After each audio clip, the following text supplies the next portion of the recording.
हमारा आज का विषय है मोह। मोह का अर्थ होता है एक ऐसा आकर्षण जिससे छूटा ना जा सके, ऐसा खिंचाव जिस पर हम काबू ना पा सकें। यही होता है ना मोह।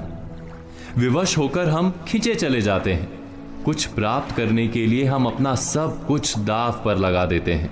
वो मोह का पात्र कोई व्यक्ति हो सकता है, सत्ता हो सकती है, संपत्ति हो सकती है, कोई वस्तु हो सकती है, या शराब और जुए जैसा कोई व्यसन हो सकता है। जिस प्रकार लोहा चुंबक से छूट नहीं सकता, वैसे ही हम अपने मोह से छूट नहीं पाते। और हम मानते हैं कि मोह केवल हमारे प्रेम का गहरा रूप है। क्या ये सत्य नहीं? क्या हम मोह को प्रेम ही नहीं समझते? और फिर भी विचारकों ने, संतों ने मोह से छूटने का उपदेश दिया है। ऐसा क्यों है? मोह और प्रेम में भेद क्या है?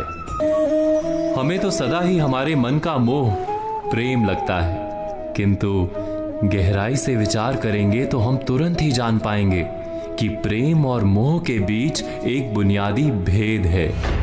प्रेम होता है तब हम किसी के सुख की इच्छा करते हैं, जब मोह होता है तब हम किसी के सुख की कामना करते हैं। बस इतना सोचने पर प्रेम और मोह का भेद तुरंत ही समझ में आ जाता है। किसी व्यक्ति के प्रति जब हमारे मन में प्रेम होता है तब हम उसे सुख देने का प्रयास करते हैं।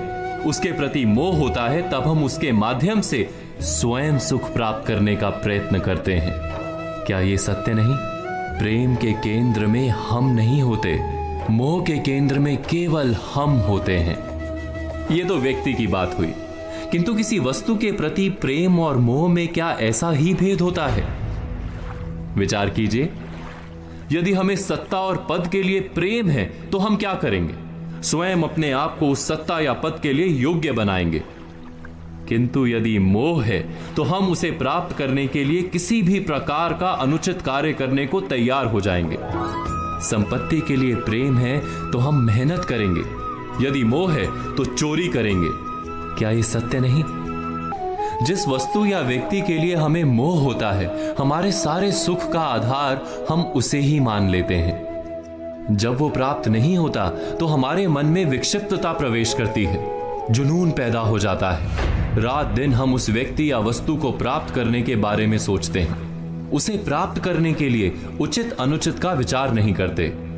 यही कारण है कि मोह से भरा व्यक्ति स्वयं को और समाज को हानि पहुंचाता है। क्या मोह से बचना इतना कठिन है? नहीं, मोह से छूटने का सरल सा उपाय है। मोह को प्रेम में परिवर्तित कर दें।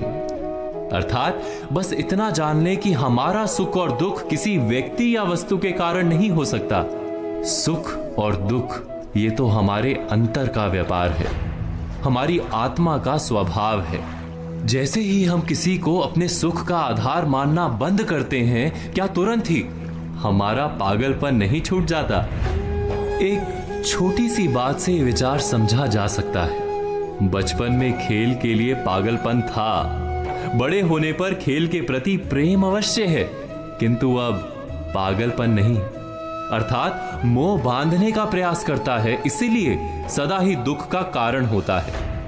प्रेम मुक्ति देता है, इसीलिए सदा ही सुख का आधार बनता है। इस पर विचार अवश्य कीजिएगा।